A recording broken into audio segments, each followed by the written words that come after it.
We're here to bring a new type of news show.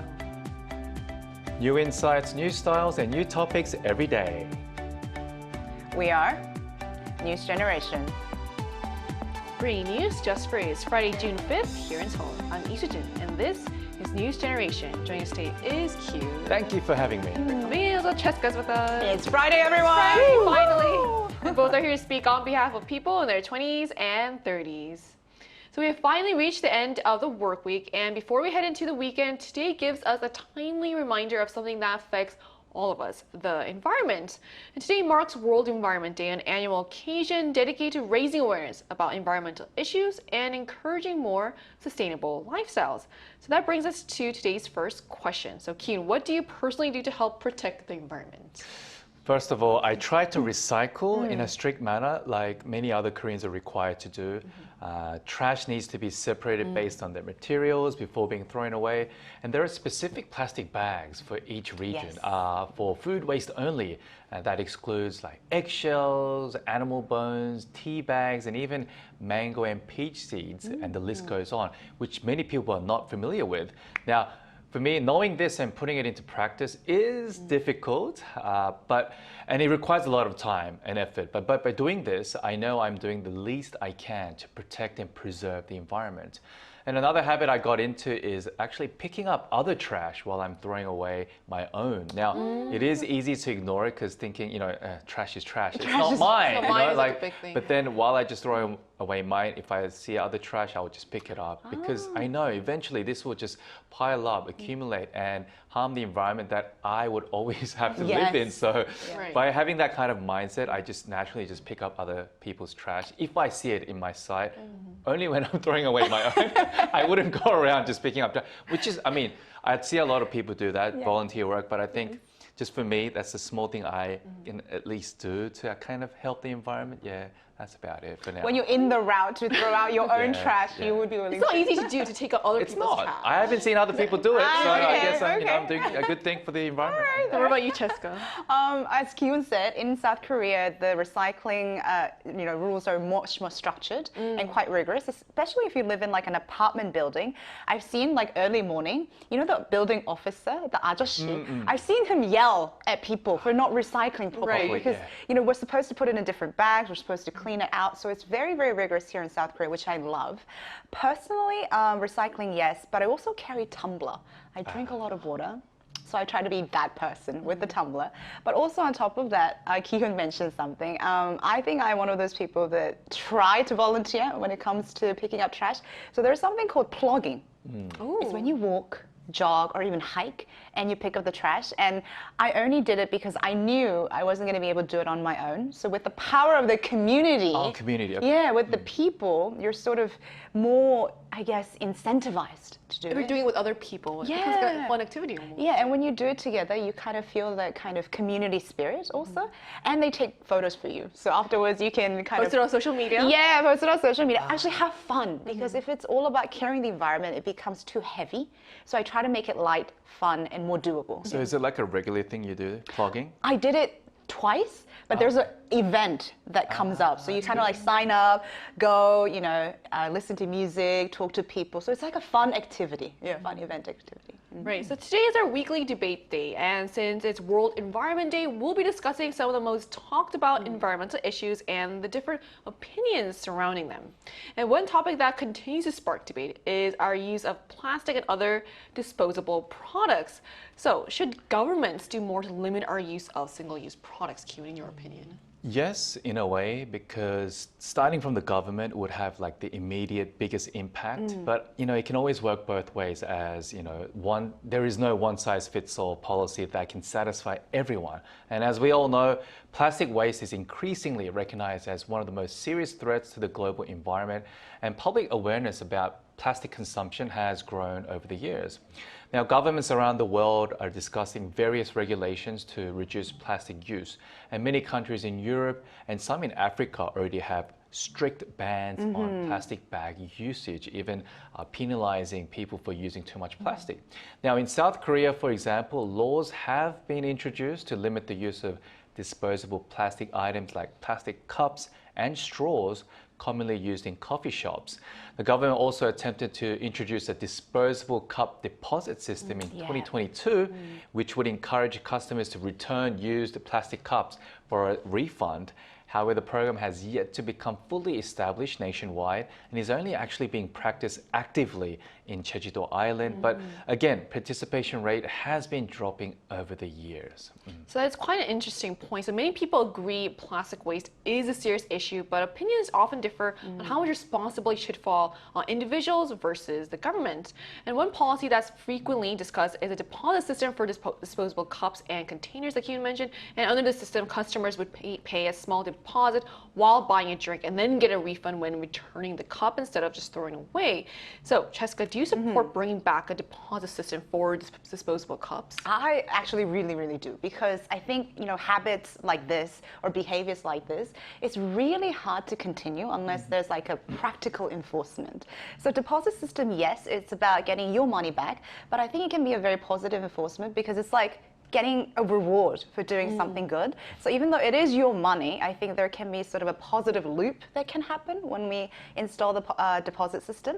And in fact, in one survey, almost 60% of people actually said they would use less plastic if price increased. So I think people are more prone to altering their behavior if the price sort of increased as well. And as Ki-woon mentioned, Jeju Island started it on a trial basis, and they had a 60% of a success rate, meaning 6 out of 10 plastics were actually returned. So we do believe that it is a positive sort of return rate, and I do hope that it continues because I think building that habit is much more important than anything to begin with. Yeah. So what are your thoughts on this? Well, many coffee shops already offer small discounts to customers who bring their own reusable tumblers. However, a discount of just like a few hundred won is often not enough to significantly change consumer behavior, including myself. Now, as a result, the impact on reducing plastic waste has been relatively limited. The disposable cup deposit program also faced several challenges where many businesses were concerned about the additional costs of operating the system, while customers found the cup return process quite inconvenient. And because these issues involve both financial and practical difficulties, finding a quick and effective solution is going to be challenging. But I think in terms of like reward system, if the reward costs go up, like instead of just giving like a few hundred won, like let's say 500 won, if the reward system was like, let's say 2,000 or 3,000 won, like if it's sizable enough, exactly, then it would encourage people to actually, make a difference, start changing their behaviors. But like most people think like, it's just 500 won, who cares? It's the not going to make convenience is bigger to exactly them. like bringing out a tumbler from home every day. Yes. I mean, especially office workers when they're busy getting to work on time.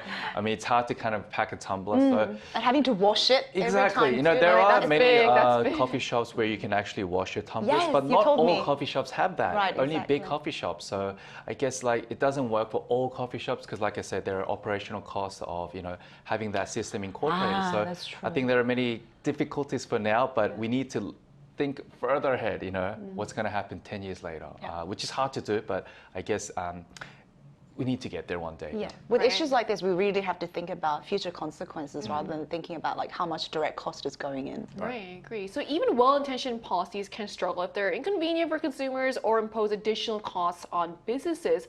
So the debate seems to come down to whether stronger regulations are worth the trade-offs or if there are more effective ways to change consumer behavior. And that's why we also want to hear directly from our viewers. We ran a poll on the Arirang YouTube channel asking, is a deposit system for disposable products necessary for the environment? And here's what the results showed. So a clear majority, 74%, said such a system was necessary, while 26% said it was not. So it appears that many people actually do recognize the environmental impact of disposable products and are quite open to stronger measures aimed at reducing waste. Well, there's another environmental policy that's recently sparked debate involving tourism rather than more on plastic. So what's behind the recent debate over tourist environmental fee here in Jeju, Jessica? So there is something called the Jeju Conservation Fee, and the idea behind it is extremely straightforward. So Jeju Island, because of its gorgeous natural beauty, attracts about 10 million tourists per year, both domestically and internationally. I myself, as a Korean, also visit Jeju Island island. It's a great place to go. So because it's so overcrowding with tourists, now they have imposed what's called the conservation fee, which means now people should share the cost and the burden of enjoying the nature so freely, but also share the cost of preserving it. And this isn't uncommon because in places like Bali and Venice, they already had instituted something like this. And in fact, I actually personally visited Bali about 4 or 5 years ago. And one of the most shocking sights wasn't the Bali's natural beauty, but I was walking down the beach and the entire beach was filled with trash left from tourists. And yet people were there taking photos of the beach behind the trash. It was a very ironic sight. So I think it sort of makes sense that people who come just to visit and then leave actually, share the cost of preserving the environment that they enjoyed so freely when they were touring. It's crazy to imagine them trying to avoid the trash, standing where the trash wouldn't show. And then sort of like tilting the camera so that it wouldn't You don't capture really see the that on trash. social media. Nobody sees it. That's why I was shocked, because I was also one of the tourists that went thinking, oh, there's going to be a beautiful beach that I saw on social media. And the reality was a lot different. I mean, these days, you have features of getting rid of all the trash, but through AI. You can kind of like scrap it out. Yeah. That's what was happening. But isn't that so sad? It is sad, Yeah, right. these beautiful places, you go and you expect something. And but they're it's- known for their beautiful beaches. It's supposed to be clean. Exactly. And the people who actually created the trash are us, the that's- tourists and humans. Exactly, yes. So as tourist destinations become more crowded, many governments are looking for ways to balance economic benefits with environmental protection. That brings us to the bigger question of who should then bear the cost of preserving these popular destinations. So then should tourists be the ones to pay an environmental fee when visiting popular destinations? Like you said, it is kind of upset. Yeah, but to support the tourist perspective, I would like to say it would not be a very welcome kind of expense. Prices on tourist destinations are already generally higher compared to other locations, and many visitors feel that they are already kind of paying that environmental management cost Premium, on top of as a premium, and it is already reflected in the prices they Getting pay there is for. also Exactly, expensive now. So they're going to that country to spend money for that economy. So if tourists are required to actually pay an additional fee, environmental fee, it would definitely discourage some people from visiting or even spending money at those destinations. Therefore, policymakers need to consider not only the environmental benefits, but also the potential impact on the tourism industry and the local economy. So I guess balancing environmental protection with economic sustainability is essential. But again, it's going to be very difficult to actually find the key striking balance. Right. So while environmental protection is important, tourism is also a major source of income for many local communities and countries. So others argue, however, that environmental costs don't simply disappear and someone ultimately has to cover them. So if not for tourists, who should pay the environmental cost of tourism, Cheska? I think tourists should pay. Because I see. the cost is not just about the environmental recycling cost, which I will cover, but it's also the cost to raise awareness. Because when we are forced to take responsibility for something, especially with money, I think people feel that kind of weight of responsibility and awareness. So I think it is quite essential, and especially for Jeju Island, they actually put so much money into recycling and taking care of the pile of trash. But the irony is that was caused by the tourists who came and left the island. So the fact that the island itself has to bear the cost, I think, is quite unfair. So it would already make sense if that cost can be sort of shared amongst the people who actually enjoy the island. And in fact, I actually visited Boracay about 7-8 years ago, almost right after they completely shut down the island for about 6 months to rehabilitate because it got so serious. Oh, because of the amount of trash. Yeah, amount of coming out? trash, the sewage system, the overcrowding. The government actually completely shut down the island. But if you think about it, the amount of cost that went into clearing the island, plus the loss of business for 6 months, was caused by the people who came to visit. But it was the Boracay Island that had to bear the cost, right? So I think in that line of logic, there is some responsibility that tourists should share when it comes to saving the environment. Yeah. So as a tourist, you'll be willing to actually pay the environmental fee I actually would. wherever you go? Oh, Yeah, yeah. If it's not too heavy. Like it's always a I'm talking like heavy, big money. Like you said, we need to strike a balance. So I guess that explains why they might be too scared to impose those fees because their economy depends. So many of their economy depends on like you said, tourism. Yes. So, it is So I also agree tricky with thing. Kiwon. I think economic sustainability and environmental sustainability needs to be a balance. But I'm very pro at least adding a little bit of environmental. Perhaps like requiring tourists to bring like eco bags or like nothing plastic. Then you don't have to pay any kind of, environmental fees. Well, coming up with these kind of new policies, like creative policies that doesn't really like discourage people from going to that country could be one option. But Right. it's not for us to decide for policymakers to come up with that good decision. Yep.